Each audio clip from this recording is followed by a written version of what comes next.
I truly believe that back in 1987, when this radio station was launched, it may not have been known at the time, but the real reason this thing was launched is to be a therapy session.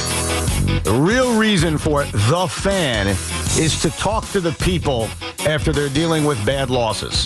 And what we dealt with last night was one of the worst. Now, where will it live in Knicks history? Where will it live in New York history? To be determined. The results of this series will help determine that. But last night was up there. Last night was one of the all-time collapses. And we will go through every aspect of it, but more importantly, we will be your therapy session. So our toll-free number for you is 888-808-1019.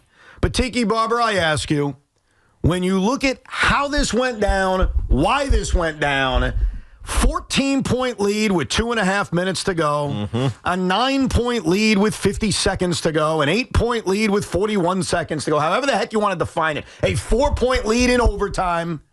To you, why did this happen? Because they decided to have the block party at Radio City Music Hall as opposed to right outside. That was it? On 7th Avenue. That's exactly what happened. No, I'm just joking. But it kind of just makes you pissed off that they don't want to put guys right outside, or the fans right outside of the arena, even though there were people out there anyways. Like, this comes down, as much as it pains me to say it, to this starting lineup.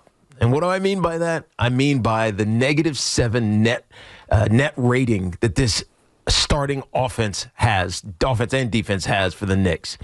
And Tom Thibodeau's stubborn desire to always go back to it, especially in critical moments. And I think we know what the biggest issue is for the Indiana Pacers, just like it was the biggest issue for the Boston Celtics, just like it was probably the biggest issue for the Detroit Pistons and anybody who's played against the Knicks with Mitchell Robinson. The fact that he's not on the floor in these critical moments, especially when you're up that big, he's a defender. He is a offensive and defensive rebounder. The idea that he's on your bench, your best player in that regard on the bench in closing moments, makes no sense to me. It's stubbornness with Tom Thibodeau believing that my starting five is going to carry me to the promised land. Your starting five is okay, but they're not great, especially not together. Individually, I'll give him some kudos, especially Jalen Brunson, except for the boneheaded mistakes at the end of this game. Their starting five is a liability in moments like we saw last night. And by the way, data backs that up. I mean, the 100%. starting five last night when it was on the floor was miserable. It's been a trend that's been going on throughout the postseason. And usually you want to close games with your best lineup. And right now, their best lineup is not their starting five. It is not close. And you look at how this game went from the close game it was most of the night into what felt like the Knicks running away with it as they went on that 14-0 run. It coincided with Jalen Brunson not being on the floor. Right. It coincided with Mitchell Robinson being on the floor. And I know that eventually you're going to go back to Jalen Brunson. And eventually you're going to go back to Karl Anthony Towns. Now, eventually they did both, and I get it. But the one thing you can't do, and I completely agree with you, is take a guy off the floor who for most of the night, even if the raw statistics don't jump out at you, is your best player. Right. There are times in which Mitchell Robinson is their best player. And that sounds bizarre, but he impacts a game in a way that if you watch with your eyes, you notice it. Yes. And it's not just us noticing it. Take a listen to this. This is right before the second half began. The NBA likes to mic players up. And most of the time when they mic players up, it's a waste of time. But they mic'd up Tyrese Halliburton, who I know is big evil right now in New York City. More on him later. And listen to what he had to say about Mitchell Robinson. I love Mitchell Robinson, bro. What? I love Mitchell Robinson. He's unbelievable. Bro, his arms, he don't even have to jump. He don't even have to jump. Now, when he says he loves Mitchell Robinson, he's giving him the biggest compliment. Right, and he means he hates Mitchell Robinson. Right, because he changes everything. Even look at that final play of regulation when Tyrese Halliburton hit the shot that may live in Knick history. That bounces off the rim all the way in the air and then through. It's a 3, no, it's a 2. Wait, it's over, now it's overtime. He backed off because of Mitch. Yeah. Mitch had re-entered the game with 35 seconds to go, and you saw the impact on that play. Tyrese Halliburton gets past Mikal Bridges, notices Mitch, and says, "Oh, yeah, this ain't working. Now, this is getting rejected the other way." So not only does Tyrese Halliburton understand the impact of Mitchell Robinson, they usually do this halftime report, and much like miking up players, that's a waste of time too. But Allie LaForce, who was doing the halftime report, said this was the priority in the minds of the Indiana Pacers coaches. I spoke to a member of their coaching staff who told me their number one concern at the half was Mitchell Robinson and his effect on the offensive glass. He said their number one concern was Mitchell Robinson. In the final 5 minutes of this game, until they made a change with about 35 seconds to go, he wasn't there. Yeah. He wasn't there. It's a gross oversight. And when you blow a game like this, Teak, and this is the ugliness of it, every little thing matters. If one thing changes, they don't collapse. If they make their free throws, they don't collapse. If the officials correctly make certain calls, they don't collapse. And I get it. We'll get to all of it. But the simple thing is put your best players on the court. And that's not to exonerate that the Knicks collapsed and OG Anunoby deserves to be ripped, and we will rip him. And Jalen Brunson deserves to be ripped, and we will rip him. Everybody does. When you collapse this way, it's a collective fail. Yes. But I kind of agree with you that Mitchell Robinson, look, the training wheels are off. 20 minutes a night's done. That's for April. That's for March when he's working his way back from injury. Every Knick fan who would scream as loud as they could, Mitch is the difference, Mitch is the difference, Mitch is the difference. Hey, you guys were right. He was the difference. He was. And now the coach needs to treat him as such.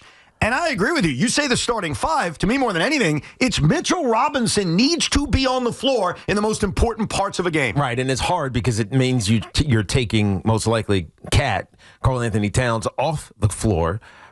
But that being said, what is Cat doing for you? We've talked about this a lot in the regular season. It hasn't necessarily been always the case in the postseason, but he kind of disappears in the fourth quarter. He's not this prolific scorer that you would need to keep him on the court. What you need, and I'm only saying this because they were up so big. What you need is defense. Now, I know that the Knicks players talked about this. They played scared. They played not to lose instead of playing to win. So maybe the aggressiveness was not there. But when you're up that big, make it hard for the other team to come back. Now, look, you got to give credit to Nesmith and Nembhard because those dudes were just on fire when it mattered. We talked about the New York Knicks having the best closer in this series in Jalen Brunson, and he made his mistakes, obviously hunting the fouls as he always seems to want to do in these kind of critical moments. But those guys closed this game in epic fashion, and you got to give them credit for it. Look, the Pacers do deserve a lot of credit, but I think, unfortunately, when we're doing therapy sessions here in New York, we don't want to give anybody credit. True. It's all about what you did knocked down 4 3-pointers in 2 minutes. I mean, I got to give you credit. Aaron Nesmith put his name in NBA lore. Yeah, he did. Okay? He not just made 6 threes in the fourth quarter. They all came in the last 5 minutes of the game. Mm-hmm. So when I hear, he made 6 threes in the fourth quarter, that's amazing. It is amazing, but then throw in the fact that it all happened in the second half of the fourth quarter. Right. There are a lot of reasons why this happened. A lot of reasons. I mean, you turn the ball over. You make dumb decisions. You don't rotate. Your best player isn't on the court, or one of your best players is not on the court. You miss free throws. Like, it's a laundry list. Yeah. To blow a lead like this in the final few minutes, it's a laundry list. And I'll raise my hand. I know Pete Hoffman already outed me on this because I texted him, hey, the Knick game's over. Let's get the Rico started. I thought the game was over. How could anybody who, whether you were in Madison Square Garden or you were in your living room or you were at Radio City Music Hall, how could you not think after Jalen Brunson made the three? Aaron Nesmith, right, just made the three, his second one to get it to 11 with 3 minutes to go. And Jalen responded with a three. And now it's a 14-point game with 2.5 minutes to go. And honestly, if I was at that game, I would have started pondering the mathematics of how that's over. Right. I should probably leave. I don't think I would have left Teak, by the way, but I would have pondered. It's a playoff game. If it's a regular season game, you're out the door. I don't know. I play the math game, and it was still mathematically possible, but you were on the border of it not being mathematically possible. And it took just cataclysmic events to somehow blow a lead like that. And it's everywhere. Yeah. I mean, OG Anunoby, what the hell was he doing in the final few minutes of this game? What was he doing? I mean, the thing is, you could blame everybody. There's somebody who owns a piece of the blame everywhere. And including Tom Thibodeau, mostly for having Mitch on the bench. But if any one of those things don't happen, the Knicks win. You're right. One little thing in the litany of things over those final few minutes, and they survived. And I'll tell you this, I can promise you this, because I was thinking about this as the game got close, but I still thought the Knicks would win, even as Tyrese Halliburton was going up for what we thought for a second was a game-winning three.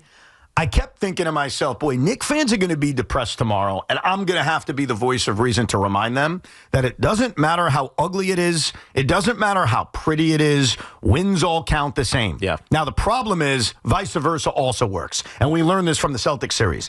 I don't give a crap how well you played for 45 minutes. Just like the Celtics didn't give a crap how well they played for 42 minutes. You got to complete games, and you got to win. And if you don't win, they all count the same. Yeah, and I feel as this was happening, this collapse was occurring right in front of us. We could see it coming.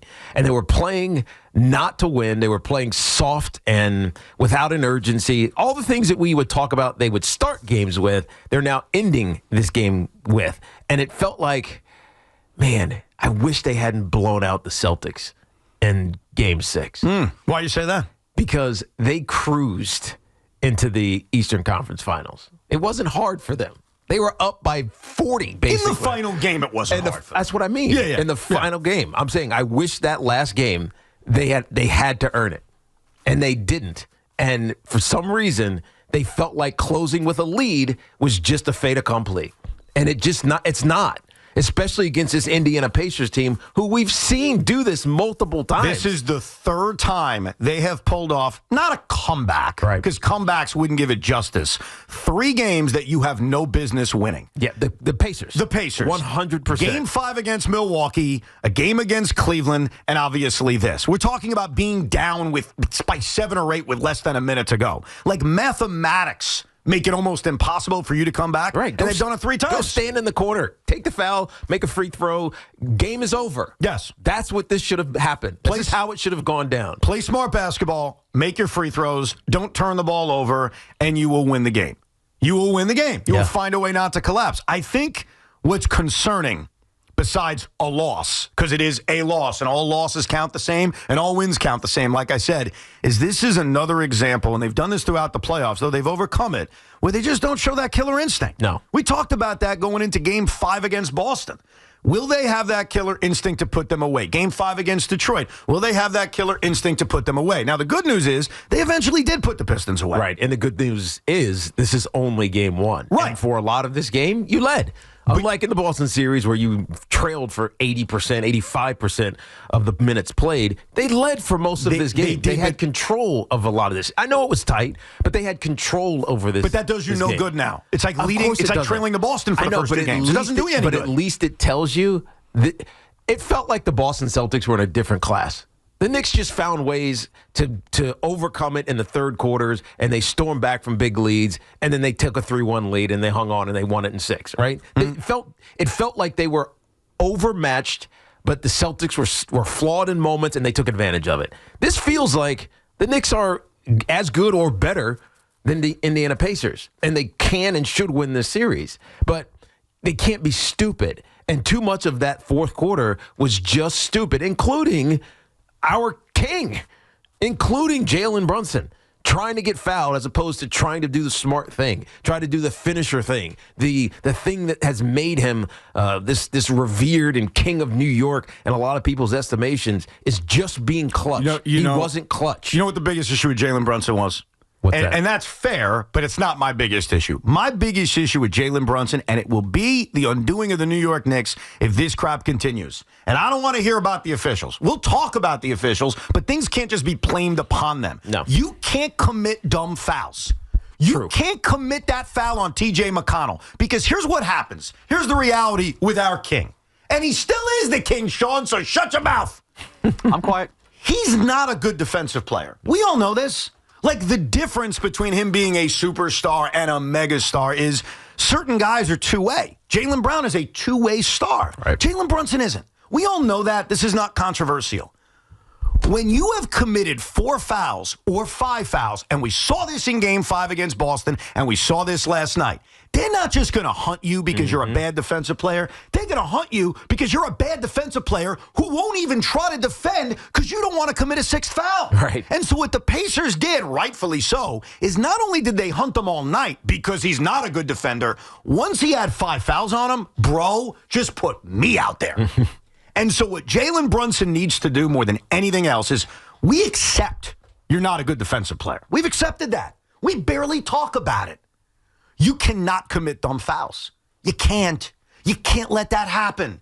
You can't rake T.J. McConnell's arm. You can't do it. Right. Because if you do it, not only are you sitting for chunks of time, even though the Knicks played well while he sat, but once you're back in the game, you go from liability to super liability. And to me, I haven't criticized Jalen Brunson much. That's my criticism. Right. Don't be stupid. How are you feeling, Tommy? You in a good mood? I'm in a great mood. Spirits are high, feeling positive. I believe I'll be in the building on Friday night. So Positive Tommy will bring us a win because after losses, we always bounce back in the playoffs. What's your record seeing the Knicks live this season? In the postseason? 1-1. 1-1. Okay. But fair enough. 1-0 at MSG. Okay. So we'll flush the Boston one. Doesn't count. Asterisk. Nobody saw you. Well, it wasn't Oh, an actually, MSG. They did see you because we were on air and documented it. Evan filmed me the whole time. I did. Exactly. I did. No, I feel great. I feel great. I'm glad you're in a good mood. For the Knicks fan who is not in a good mood, we are here. We will get to every aspect of what the heck went wrong in this game. Plus, we'll examine if Reggie Miller is truly a hater.